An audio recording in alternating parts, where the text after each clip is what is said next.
Charlie Kirk, a 31-year-old political activist and co-founder of Turning Point USA, was shot and killed Wednesday, September 10th on the campus of Utah Valley University. UVU is a state-run university about 40 minutes south of Salt Lake City.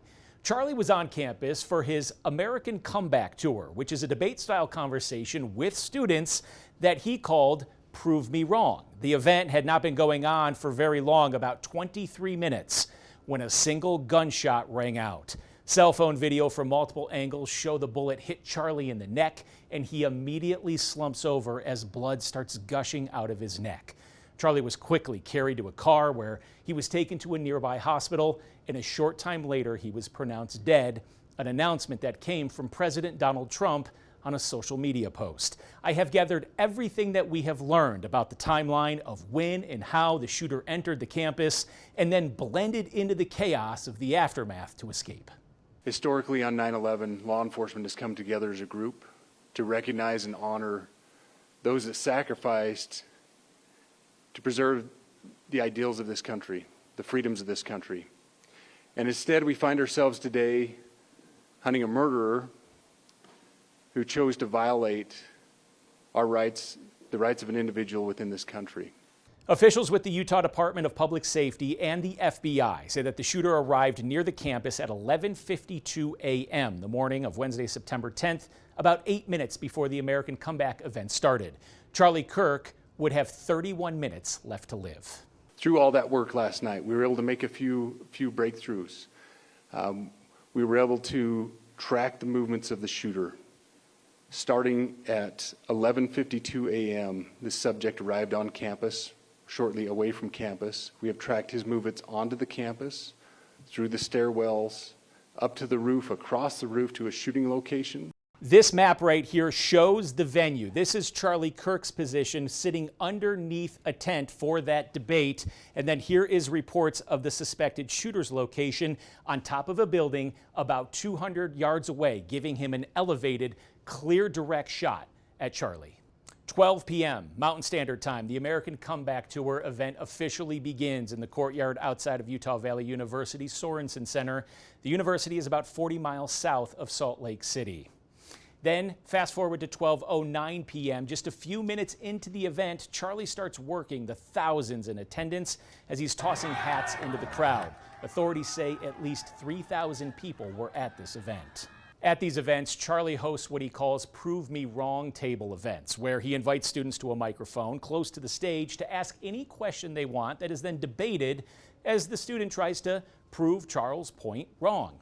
12:23 p.m., a student asked Charlie, "Do you know how many mass shooters there have been in America over the last 10 years?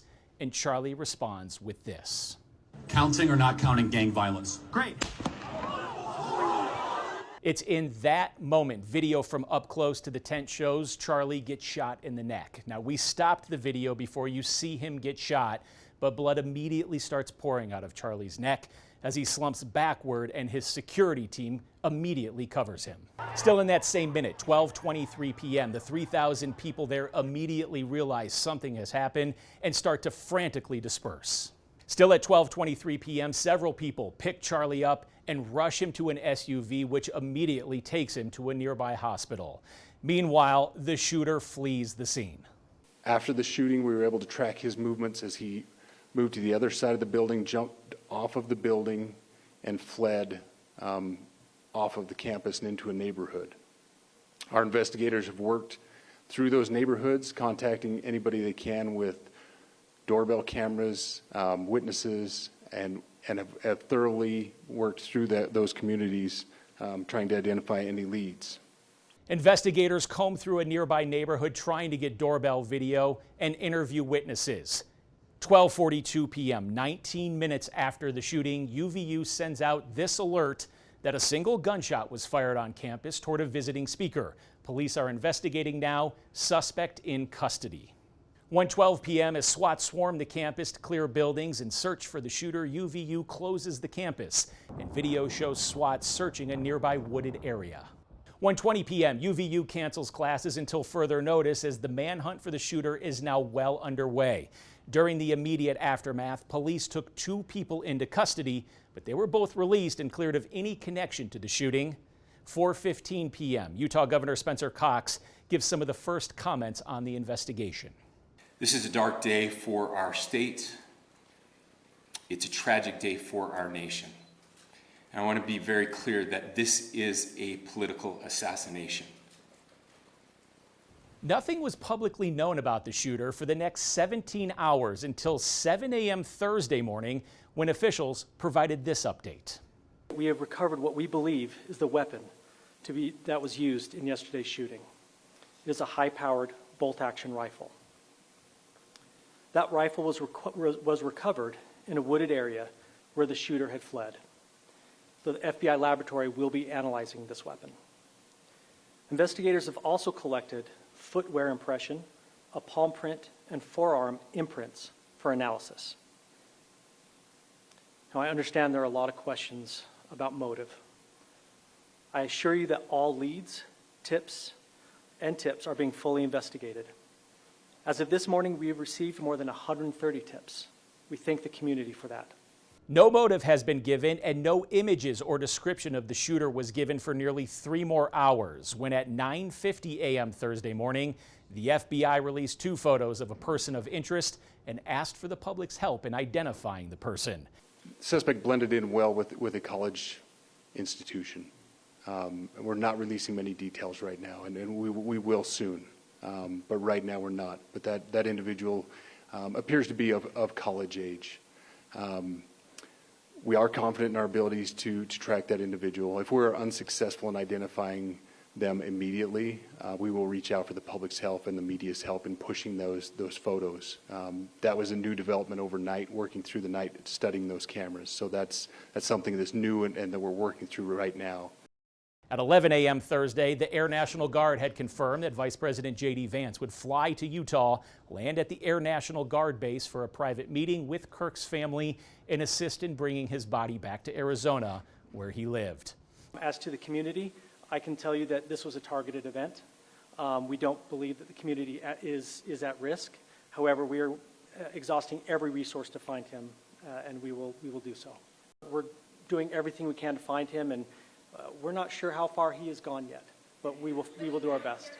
At 11:15 a.m., the FBI offered a $100,000 reward for any information leading to the identification and arrest of individuals in the murder of Charlie Kirk.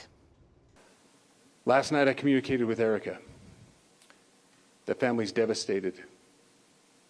As a commissioner of public safety, as a father, as a husband, I can only imagine what that family's going through. The heinous event that happened yesterday is not Utah. This is not what we're known for. Over the past several weeks, we've seen this state come together to help families in mourning, come together as a community to show what Utah is known for a state of character, of service, of camaraderie, of a neighboring feel. DPS Commissioner Bo Mason says investigators will not stop until this shooter is found. We will not stand for what happened yesterday.